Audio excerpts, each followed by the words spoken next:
አባረረኝ። እሺ መቀባቴ ያን ነው ዛሬ ማገኛስ እናቷ አንድ ሰው ያለ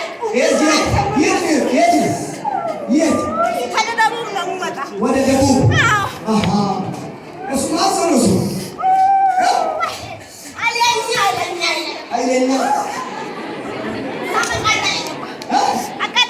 አቃጠለኝ ወደ ቦታ አባረረኝ።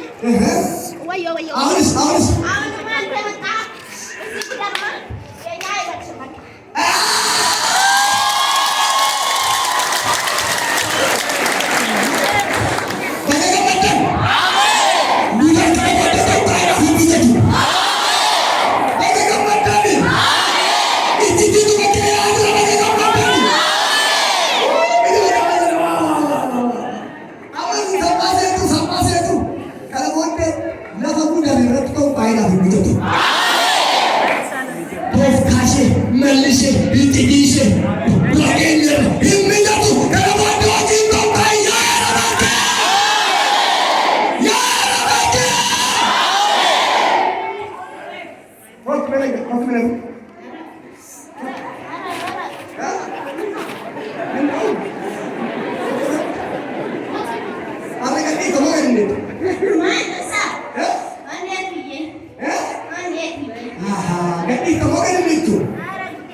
kilometri tokko tun deemi misraachuu dhagaa.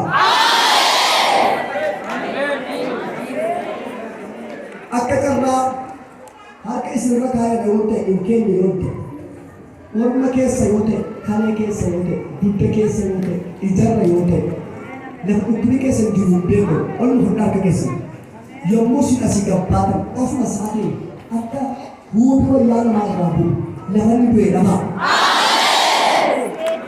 Isa morma keessaa, isa miila keessaa, isa dugda keessaa, isa ijarraa, isa harkarraa, isa coggaarraa, isa kaleerraa.